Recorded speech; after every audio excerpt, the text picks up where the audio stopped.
다니엘 3장 13절로 18절 말씀. 느부갓네살 왕이 노하고 분하여 사드락과 메삭과 아벳느고를 끌어오라 말하매 드디어 그 사람들을 왕의 앞으로 끌어온지라. 느부갓네살이 그들에게 물어 이르되 사드락 메삭 아벳느고야, 너희가 내 신을 섬기지 아니하며 내가 세운 금신상에게 절하지 아니한다 하니 사실이냐? 이제라도 너희가 준비하였다가 나팔과 피리와 수금과 사면금과 양금과 생황과 및 모든 악기 소리를 들을 때 내가 만든 신상 앞에 엎드려 절하면 좋거니와, 너희가 만일 절하지 아니하면 즉시 너희를 맹렬히 타는 풀무불 가운데에 던져 넣을 것이니 능히 너희를 내 손에서 건져낼 신이 누구이겠느냐 하니, 사드락과 메삭과 아벳느고가 왕에게 대답하여 이르되 느부갓네살이여, 우리가 이 일에 대하여 왕에게 대답할 필요가 없나이다. 왕이여, 우리가 섬기는 하나님이 계시다면 우리를 맹렬히 타는 불 가운데에서 능히 건지시겠고 왕의 손에서도 건지시리이다. 그렇게 하지 아니하실지라도 왕이여, 우리가 왕의 신들을 섬기지도 아니하고 왕이 세우신 금신상에게 절하지도 아니할 줄을 아옵소서. 이는 살아계신 하나님의 말씀입니다. 그리 아니하실지라도. 오늘날 우리에게는 순간순간 중요한 결단을 해야 될 때가 참 많이 있습니다. 그것이 가정의 일이든 어떤 때 사업의 일이든 뭐 직장이나 또는 내가 관계를 맺고 있는 많은 사람들 그런 일이든 또 교회 일이나 신앙의 일이든지 반드시 결정해야 할 때가 있습니다. 다니엘은 아수르 제국이 쇠퇴 일로에 있던 주전 7세기 후반에 유다 지파 가운데의 왕족 가문에서 태어났습니다.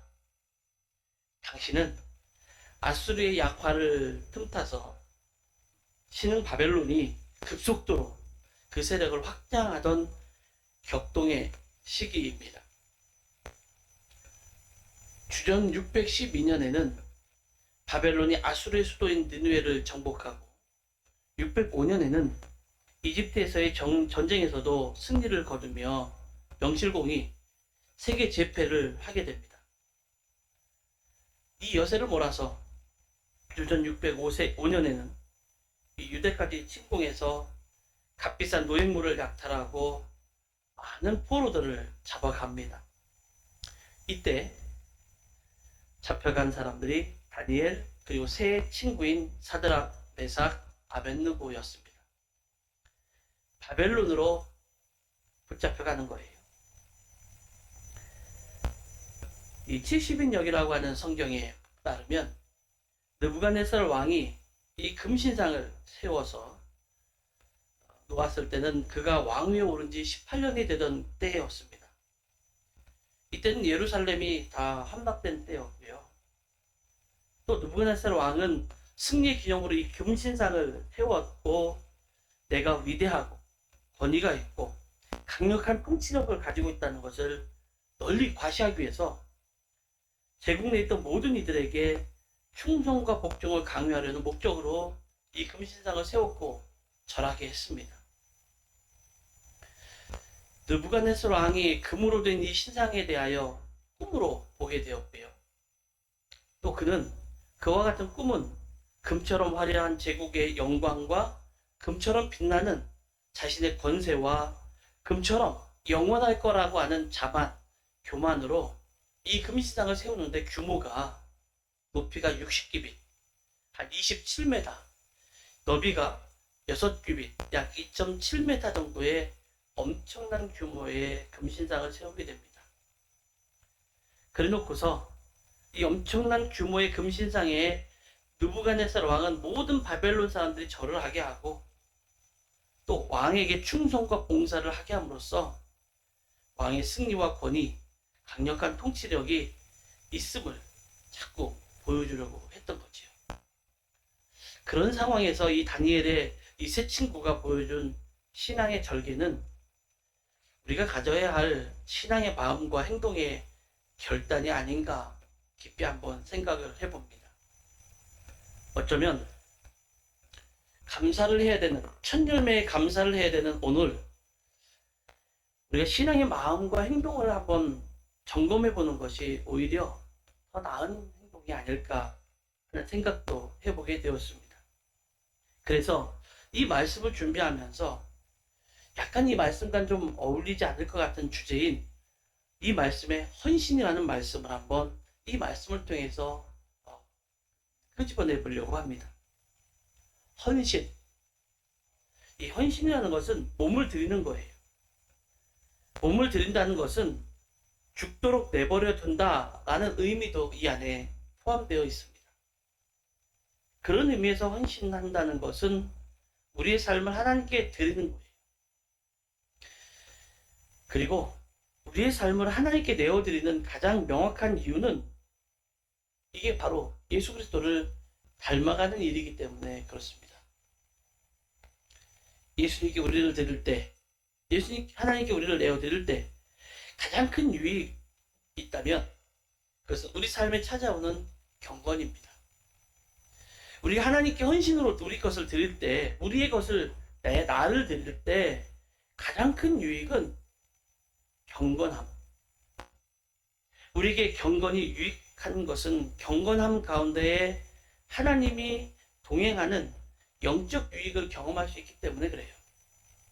그리고 헌신의 시간은 우리 인생의 중요한 결단을 할 때 꼭 찾아옵니다. 그렇다면 이 헌신은 어떻게 가능할까 생각해 봐야 됩니다. 내 몸을 다 내어줘도 될 만큼, 내 몸을 다 내어줘도 이룰 수 있는 만큼의 가치가 있느냐를 따지게 돼요. 내가 그것을 다 내어놓고 헌신을 할 때 가치가 있느냐라는 거예요. 다른 표현으로 말하면 포기할 수 없는 가치가 있느냐라는 겁니다. 내가 이것을 내어줄 때, 내 몸을 내어놓을 때 이것을 내가 포기할 수 없을 만큼 이게 가치가 있는 것이기에 내 것을 내어놓느냐라는 거죠. 오늘 보면은 다니엘의 그 세 친구가 바벨론의 포로로 붙잡혀 가면서 일어났던 일입니다. 여러분, 우리가 기억할 것은 이 다니엘의 세 친구는 포로로 잡혀갔을 때 일반 포로들과 똑같은 방법으로 잡혀간 게 아니에요. 단순한 포로로 잡혀가서 포로의 신분으로 사는 게 아니라 바벨론의 고위 관리를 만들기 위해서 유다의 똑똑한 사람, 젊고 유능하고 똑똑한 사람들, 그리고 귀족의 자녀에서 자랐던 사람, 그래야 권위가 있고 귀족적이고 뭔가 품위가 나오고 똑똑해서 모든 것들을 이끌고 가는 것을 배울 수 있는 그런 사람들을 만들기 위해서, 그런 자격을 가진 엘리트로 키우기 위해서 들어간 사람이 다니엘과 이 세 친구들이에요. 젊은 나이에 들어간 거지요. 굉장히 어린 나이에 들어간 거예요. 왜냐하면 나이를 먹으면 생각과 가치관이 바뀌지 않는데, 어린 나이에 그들의 생각과 가치관을 가르쳐주면 많은 것들이 우리가 원하는 대로 바꿀 수 있기 때문에 그 젊은 어린 아이들을 데려간 거죠. 그렇게 바벨론에서 고위 공직자가 되기 위한 가장 필요한 것은 그들의 학문을 가르쳐주고, 그들의 문화를 가르쳐주고, 그들의 언어를 가르쳐주고, 더 나아가서 그들의 정신을 가르쳐주고, 또 그들이 섬기고 있는 신을 섬기도록 하고, 그렇게 해서 그들의 정신을 지배하면 그들이 원하는 고위 관리를 만들 수가 있게 되는 거예요. 다니엘 3장 12절의 말씀. 임금님께서는 유다 사람인 사드락과 메삭과 아벳느고를 임명하여 바빌론 지방의 행정을 관리하도록 하셨습니다. 임금님, 그런데 그들은 임금님께 경의를 표하지 않으며 임금님의 신들을 섬기지도 않고 임금님이 세우신 그 신상에게 절하지도 않습니다. 바벨론에서는 이 다니엘과 세 친구를 데려다가 자신들이 원하는 형태의 좋은 관리를 만들기를 원했는데 12절에 보니까 이들이 원하는 대로 따라가지를 않습니다. 다니엘과 세 친구가 왕의 명령을 따르지 않으면 어떻게 될지 여러분 알고 계십니까? 11절 말씀을 보겠습니다. 엎드려서 절을 하지 아니하는 사람은 누구나 불타는 화덕 속에 던져 넣을 것이니라 하셨습니다. 왕이 명령한 대로 하지 않으면 누구를 막느나 하고, 우리 성경에는 풀무불이라고 되어 있는 그것에 던져 넣어버리겠다라고 되어 있습니다.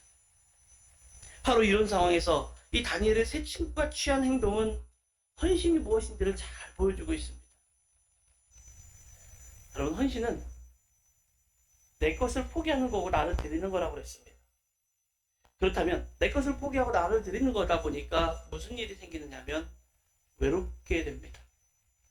헌신은 기꺼이 내가 외롭게 살겠습니다 라고 하는 의지입니다.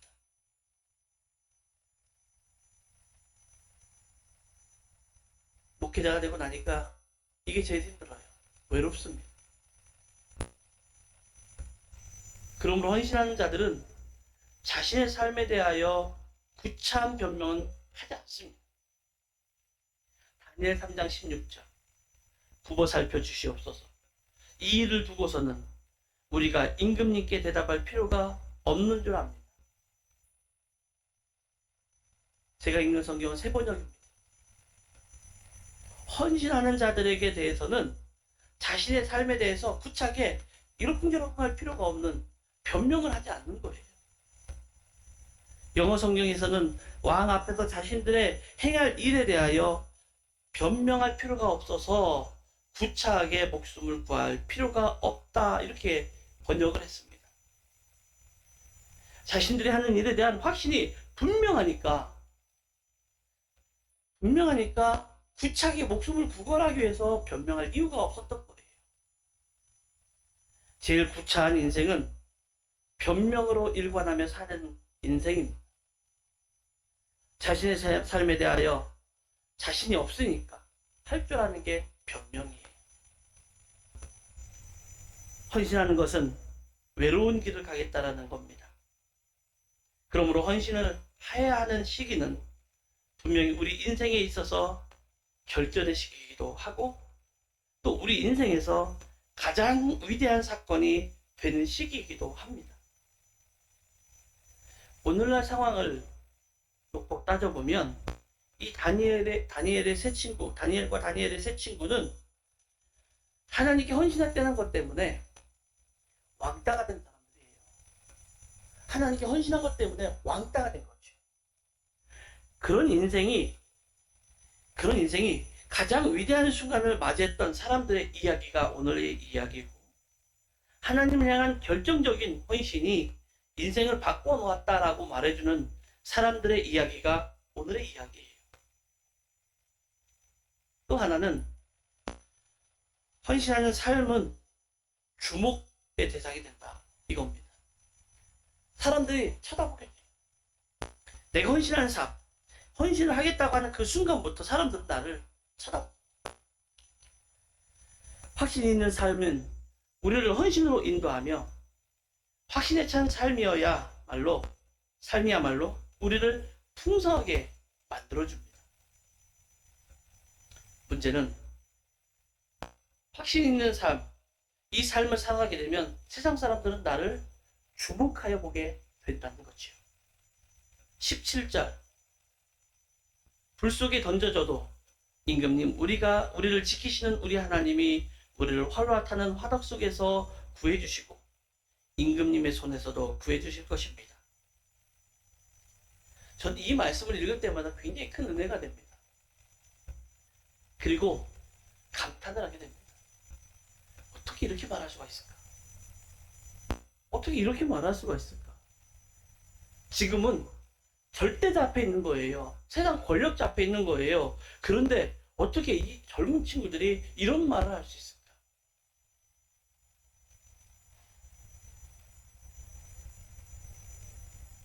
(11절에) 이야기한 것처럼 임금님의 신상 앞에 절하지 않는 사람 다 풀무불 속에 던져버리겠다고 약속한 것처럼 그렇게 하겠다는데도 이들이 하는 말은, 우리가 불 속에 던져진다 할지라도 우리를 지키신 하나님이 우리를 지켜주실 거고, 임금님의 손에서도 우리를 구해줄 겁니다라고 이야기하는 이 확신, 엄청난 겁니다. 그러다 보니까 사람들이 이들을 주목할 수밖에 없게 되는 거죠. 그 하나님은 우리가 섬기는 하나님이시기도 합니다. 다니엘의 세 친구는 지금 주위 사람들의 눈에 돋보이고 있다는 사실에 여러분 주목하셔야 됩니다. 어디 구석진 데서 아무도 보지 않는 데서 자기들이 왕과 그냥 이야기하는 게 아니에요.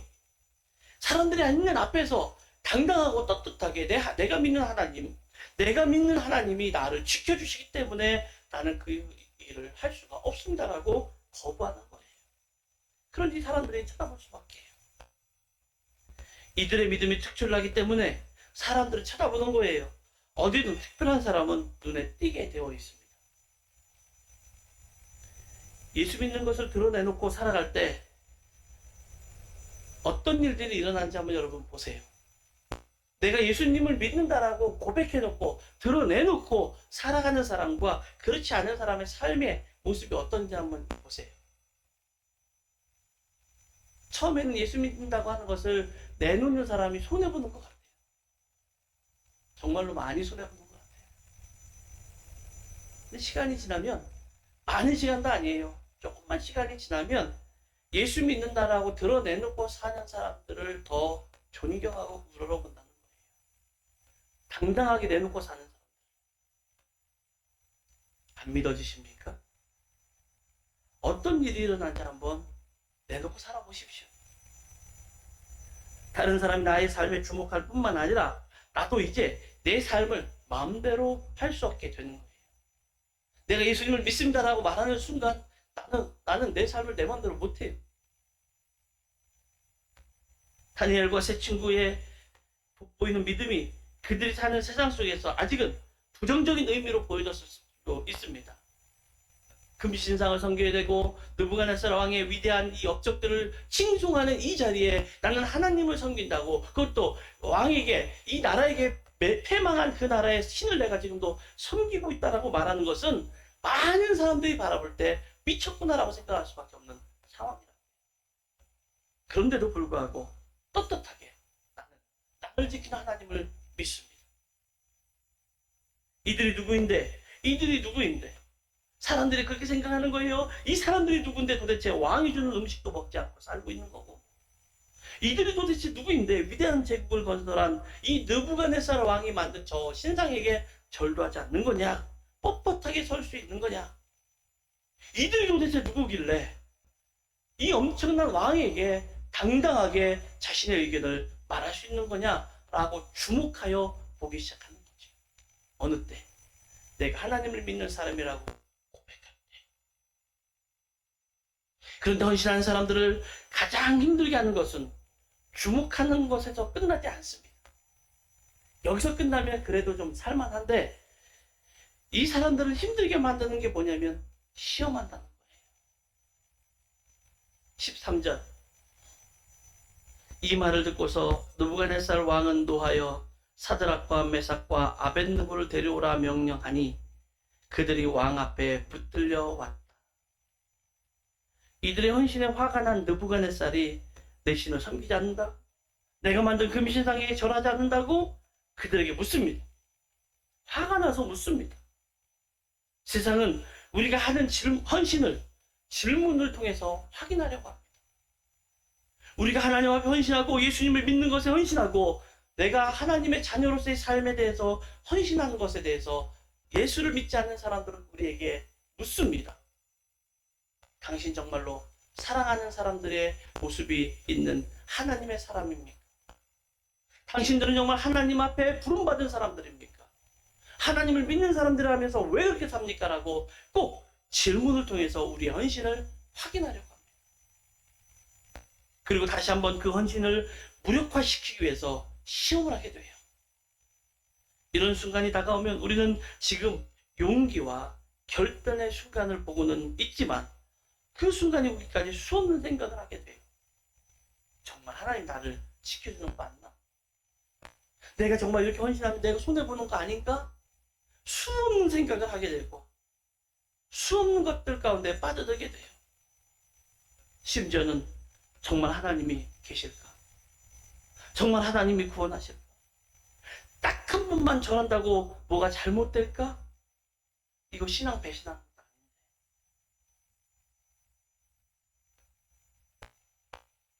헌신한다고 해도 이 현실의 기로 앞에서 결단을 내려야 하는 것은 결국 우리 자신이에요. 우리가 분명하게 알아야 하는 것은 헌신에 대한 결정은 나만 할 수 있다는 사실을 기억해야 돼요. 다른 사람들이 나를 위해서 기도해 주는 거 얼마든지 합니다. 나에게 여러 가지 충고를 해줄 수도 있을지 몰라요.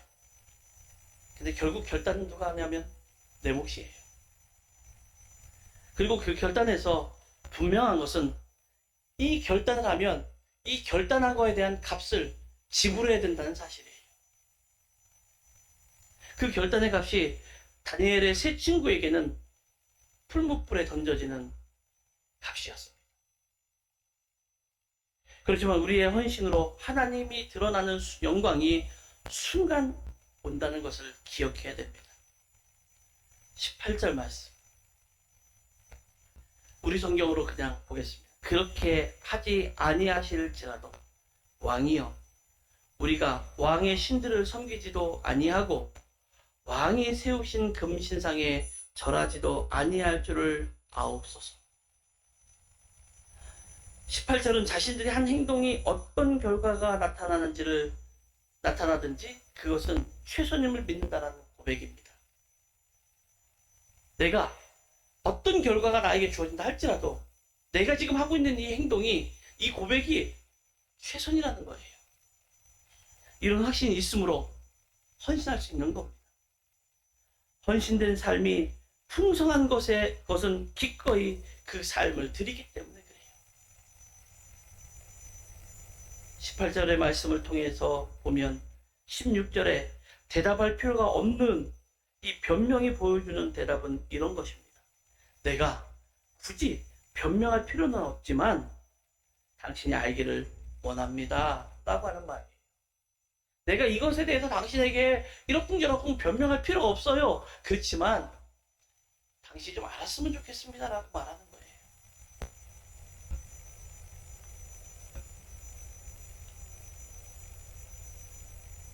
하나님은 우리를 한 번도 실망시키지 않으신 분입니다. 내가 심통이 나고 내가 잘못 생각하고 내가 잘못된 길을 들어서 하나님에 대한 오해는 엄청나게 했을지 몰라도, 그래서 하나님 나를 실망시키는 것처럼 보일지는 몰라도 그 하나님 한 번도 나를 실망시킨 적이 없어요. 무책임한 사람에게 일을 맡기는 것은 어리석은 일이에요. 우리의 헌신은 인생의 포기에서 나오는 것이 아니라 전적인 신뢰에서 나오는 거예요. 다니엘과 세 친구가 죽음을 불사했던 이유가 포기가 아니라 하나님에 대해서 분명하게 신뢰했기 때문에 그들이 죽음을 불사할 수 있었던 겁니다. 이것은 우리의 믿음에 관한 차원이기도 해요. 무엇이 우리의 믿음을 방해하는지 알아야 합니다. 하나님은 너무나 분명하게 우리의 삶과 인류의 역사를 통해서 다 증명해 주셨습니다. 풀무불에서 다니엘의 세 친구를 건져내신 하나님께서 오늘도 여러분의 자녀들을 보호하시고 여러분을 보호하시고 여러분의 삶을 보호해 주시기를 간절히 원합니다. 문제는 우리가 지금 전적으로 하나님께 헌신할 각오가 되어 있느냐라는 거예요. 우리가 읽은 본문 18절 말씀은 두 가지가 의미가 있습니다. 하나는 하나님이 우리에게 기대하시는 헌신은 결과와 무관하게 의롭게 행하는 것으로만으로도 충분한 의미를 가지고 있다, 이런 것과 또 하나는 헌신이란 우리가 원하는 결과를 얻기 위함이 아니라 하나님이 드러남을 기대하는 것에 충분한 의미가 있다, 이런 뜻이기도 합니다. 하나님은 결과에 상관하지 않고 우리가 의를 행하기를 기대하시는 분이라는 사실을 알게 된다면 우리는 흔들릴 필요가 없습니다. 우리는 하나님께 선택받기 위해 조건으로 인생을 살아가는 것이 아니에요. 하나님 선택을 받기 위한 조건으로 인생을 살아가는 사람들이 아니에요. 우리의 헌신을 통하여 하나님께서 택하신 삶을 살아가는 결과를 나타내면서 살아가기 위한 것이 우리의 삶이에요. 그러므로 헌신은 우리가 가지고 있는 능력이나 은사에 달려있지 않습니다. 내가 무엇을 할 줄 알기 때문에, 내가 많은 것을 가지고 있기 때문에, 내가 무엇인가를 능력이 있기 때문에 하는 것이 아니라 하나님과의 관계에 있는 거예요. 다니엘을 포함해서 이 세 친구는 준수한 용모를 가지고 있고요. 총명합니다. 또 귀족들 자제이기 때문에 풍요로움이 뭔지도 알아요. 그리고 그런 권위도 누렸던 사람들이에요. 다시 말해서 금수저예요. 근데 하나님은 이들을 통해서 영광을 받으시고 이들을 사용하신 이유는 그런 금수저 같은 조건 때문이 아니라 이들에게서 나타나는 하나님에 대한 헌신 때문에 이들을 사용하셨어요. 이들의 삶이 풍성할 수 있었던 것은 택함 받은 자로 헌신이 증명되었기 때문에 그렇습니다. 설령 풍성한 삶으로의 택함이 아니라도 하나님은 헌신된 자의 삶을 통하여 영광 받으시고 그의 삶을 보호하시고 인도하시는 전지전능하신 분이라는 사실은 절대 변함이 없습니다. 나의 인생에서 내가 원하는 삶이 비록 아닐지라도, 그것이 아닐 수 있을지라도, 내가 기도한 것이 아닐 수 있을지라도, 내가 생각한 것이 아닐 수 있을지라도, 내가 걸어가는 것과는 다른 관계일지라도 하나님을 신뢰하고 하나님만을 바라보는 헌신된 자의 삶을 살아가는 복되고 거룩한 여러분이 되시기를 예수님의 이름으로 축원합니다.